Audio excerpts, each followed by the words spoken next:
Hello and welcome. In the external material subject, we are right now studying bending moment diagram and shear force diagram.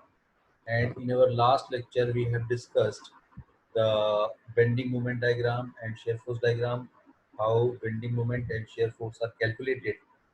And we took a special case of cantilever beam. We applied point load and uniformly distributed load on the cantilever beam and found shear force diagram and bending moment diagram. Today, in continuation with our earlier lecture, we will be talking about the same topic, and we discussed only about cantilever beam, and we initially we talked about the shear force diagram, what it is and what are the sign convention. Then we talked about bending moment diagram, and then we talked about sign convention. Just a quick review. In bending moment diagram, if the left portion, the direction of the shear force is upwards, then we take shear force as positive and all others are negative.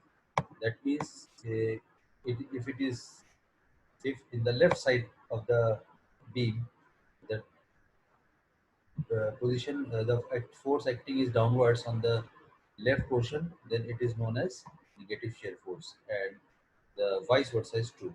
And as far as bending moment diagram is concerned, we told that there are two conditions. One is sagging and another is hogging.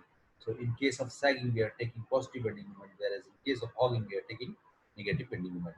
So this was the sign convention, and after sign convention, we studied this. We have gone through the details of this cantilever beam and loaded with point beam, and then we came to withdraw. This is how we started calculating shear force diagram and bending moment diagram, and then this is how we have drawn the shear force diagram and bending moment diagram for a cantilever beam. Point loaded. The case was the point loaded. Second, we came to the uniformly distributed load. We have shown this diagram also, and we calculated how shear force and bending moment can be calculated for a uniformly distributed load. Now, in case we are coming, in case we are coming to uniformly varying load, we are not coming to the moment. We are right now. We are coming to the uniformly varying load. The uniformly varying load is shown like this. The point load, the uniformly varying load starts uniformly varying from the free end, and this way at the rigid end, the uniformly varying load UVL is highest and maximum. So this is, we are having the picture. So this is also W kilonewton per meter, where uniformly distributed load and uniformly varying load are given with the same potential. So these are given uniformly varying load and very uniformly distributed load over the length of over the span of the shaft. So this is beam. So this is the case of uh, W kilonewton per meter is the uniformly varying load, and L is the length of the cantilever beam, and this way we are having a combined reaction from here, and this combined reaction is composing of vertical component and horizontal component that we have earlier studied. Now we'll be having movement like this in this direction, and these are the conditions that we have earlier calculated in case of uniformly distributed load. So RAH is equal to 0, horizontal component of the reaction is 0, whereas vertical component is half W into L. In case of uniformly varying load, we take as half into W into L, because the total load is acting. If we are converting this uniformly varying load into point load, it will be W into L by 2. So this is W into L by 2, the reaction. So this is half W into L by 2. And now come to the moment. So moment is W half into W into L by 3. Actually, this this force will be acting 1 by 3 from the this point, 2 by 3 from this point. So uniformly varying load, uniformly distributed load, acts exactly at the center point of the beam.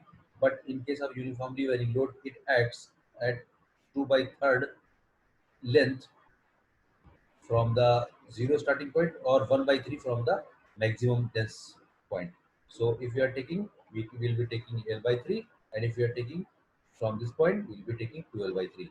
So L by 3 is the distance from the point acting point and the end at which we have to calculate the moment. So half into W into L is the force and reaction at the same time, because reaction will be equal to the vertical downwards load. Vertical downward loads is half W into L, and vertical upward reaction is RAV, half into W into L.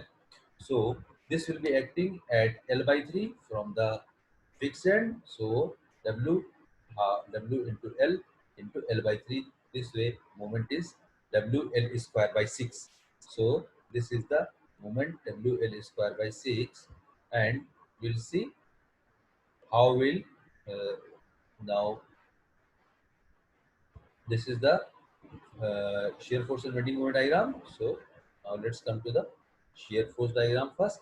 So as we discussed earlier, since the cantilever beam will be coming down, and this end is this end will deflect from here to here, because slide loading is here, but deflection will be here because this end is free to move. Either it can move upwards or it can move downward, but this is trying to move downward because loading is from the upper side. So this free end will be coming downwards. When this is coming downwards, so that is the case where we have to check the left section of the unbalanced force, and if it is upward, so this will be if it is upwards, so this will be positive shear force.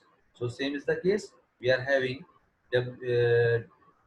half into half into W into L. That is the half into W into L is the reaction, and that is vertical upwards. Reaction is vertical upwards. So this way we can conclude that shear force is positive in case of this cantilever beam that is uniformly varying load. So from this point, we'll, we'll draw AB is the baseline, and above AB we have to draw the,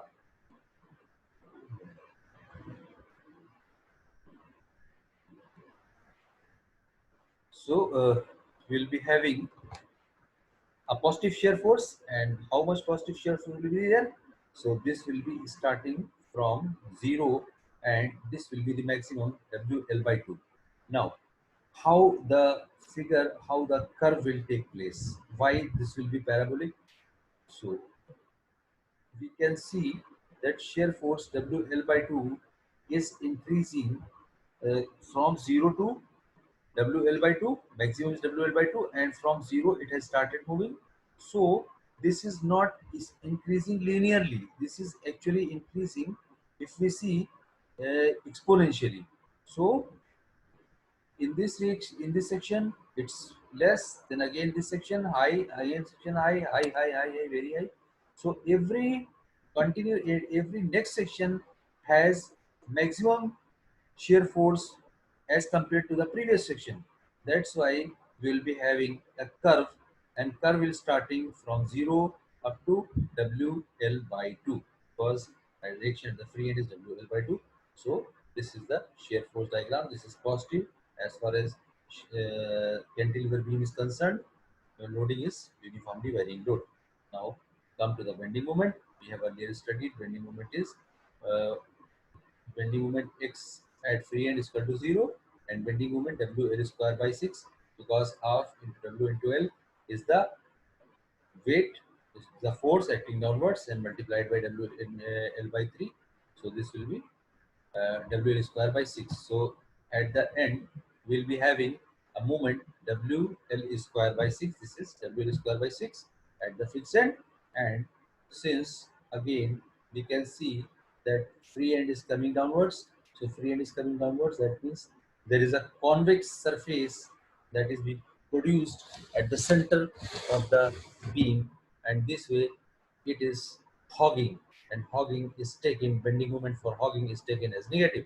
So we can conclude that we have to draw shear bending moment diagram as negative. So we can see we have to draw a line with the baseline AB, and we have to go beneath this line, since this is hogging and hogging is taken as negative bending moment.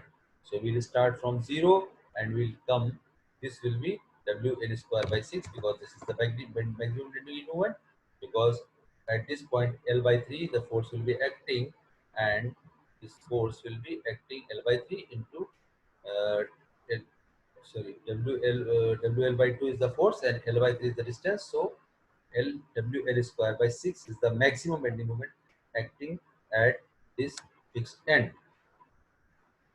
And this is also a cubic curve. Why this is also a cubic curve? Because we can see WL square by 6 is a exponential term, and it has square. So a quadratic equation, it can be represented by cubic curve all along this way, and it's from 0 point. So at the starting it is 0, maximum it is WL square by 2, and this is how bending moment diagram for a uniformly varying load and shear force diagram for a uniformly varying load of cantilever beam is drawn. Hope everything is clear now. So this is an example that we have taken. 15 and 20 kilonewton weights are taken, 2 3 meters.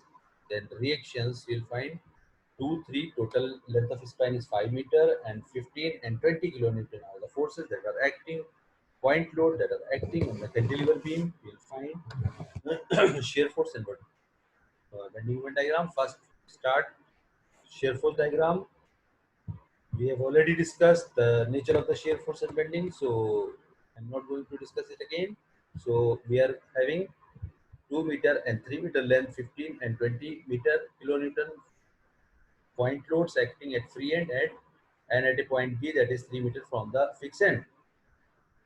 So the shear force is positive. We'll be taking a line ABC, that is zero line, and we'll start drawing shear force above the zero line. So we can see we'll start from 0 C point. At the C point there is a jerk, that is there is a loading of 15 kilonewton in but a vertical upwards direction. So we are taking from 0. We have already discussed how it is positive. So when this is positive, we have to take 15 kilonewton upwards. So assuming a suitable scale, this is 15 kilometer, we assume that 15 kilonewton is equivalent to 15 millimeter. So we'll draw a line 15 millimeter from here to here, that is 1.5 centimeter. Then we'll see that after 15 kilonewton, here 15 centimeter, 15 millimeter, there is no other point load up till point B. So from 15 kilonewton to 20 kilonewton, there is no point load. So this will be only load acting from 15 up to point B. So this way a line will be drawn, direct line will be drawn, horizontal line will be drawn from 15 kilonewton to this point B. That is 15 kilonewton and plus 15 kilonewton. Now at point B, another load of 20 kilonewton has been added. So from here we'll be adding a 20 kilonewton load. So total load at this point will be 15 kilonewton plus 20 kilonewton. So that is 35 kilonewton. So at this point B, we are adding a load of 20 kilonewton, and total load from here to here will be 35 kilonewton. So this is 35 kilonewton from the base, and again we can see there is no other force from here to here except this R vertical vertical reaction. So vertical reaction will be equivalent to 35 kilonewton. So because all downward forces will be equal to all upward forces, so downward forces are 15 plus 20, that is 35. So similarly, so the upward force will be 15 plus 20 equal to 35 kilometer, and that is acting upwards. So from this point to this point there is no other load except this point. So from here to here 35, we have straight line from here to here, and this will be coming down because from here to here. And so because at this point we are having a maximum 35 kilonewton force vertical upwards. So from A to B From A to this point, we are having 35 kilonewton. Shear force diagram is positive, as we have earlier discussed the sign convention. Now, for bending moment purpose, as I told, the bending moment will be negative. So again, we have to draw a line, ABC line, and we have to draw the bending moment beneath this line, ABC. Also, we know that since this will be hogging, so case is bending moment is negative, so a negative bending moment will be drawn. So baseline is taken as ABC, and from here to here there will be only 15 kilonewton force, so 15 multiplied by 20. So at the point B, the moment will be for 15 into 2, 30 kilonewton meter, and at point B, the due to this force 20 kilonewton, the bending moment will now be 20 into 3. 20 into 3, 60. So from here to here, it will be 60. 60. So because of 20 kilonewton, this will be 60. 20 into 3, this will be 60. Plus 15 into 5. Because of this load, 15 into 5, 75. 16, 60, and plus 75. So this will be together, 60 plus 75 will be added, and this will be we will be having 135 kilonewton meter at this point. This will be the maximum bending moment because of these two forces, and will be calculated as 15 into 5 meter, and then 20 kilonewton into 3 meter. So now we are coming to this point. We'll be having 60 because of 20 into 3, and 15 into 5, that is 75. So a sum of 60 plus 75 will give 130 kilonewton meter. So at this point, a 135 kilonewton meter line will be drawn from here to here. So this will be taken as 135 mm, assuming, and B point will be taking as 30 millimeter from this point to this point. So C to B and B to A will be having 30 kilonewton, and finally will be having the 35 kilonewton meter. Hope it's clear. So for you, what you have to do is to uh, practice a few examples. Until unless you practice, you won't be able to draw the bending moment diagram and shear force diagram of cantilever beam and simple supported beam. So it takes a number of questions to be practiced at home. So this is your homework. Try a few questions from the textbook RK Rajput that we have having on our own. So take a few questions and solve them. And if it's still not possible to solve, if you are having problems and if you are having difficulties in getting the topic clearly, so or you have any problem in facing while getting while solving the problems, you may get in touch with me at my phone number, that is 9069360400. I hope that you have got a clear understanding, clear idea of cantilever beam loaded with all point load, uniformly distributed load, and uniformly varying load conditions. And now you can draw shear force and bending moment diagram for this cantilever beam. Because one question is compulsory from this cantilever beam and simple supported beam that you will be getting in your final exams.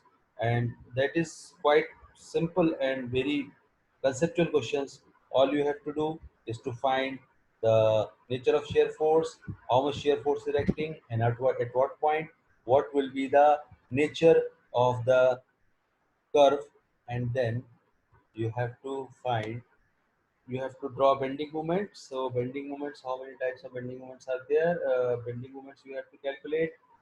First is sign convention. What sign convention will be taking while calculating bending moment for cantilever beam, and then how would you find bending moment at different points, and what will be the order and what would be the curve of the bending moment, and finally you will be drawing bending moment diagram. So this way you can solve easy questions, and this way you can solve any typical problems also. So in our next problem we'll be taking, these are so many problems that we are having. but we are uh, just after you practice some problems and you practice some examples, we'll be discussing more in the coming lectures. Hope everything is clear to you. uh, Again, I reiterate, if any difficulty, you may get in touch with me at the earliest. Okay, bye for the time being.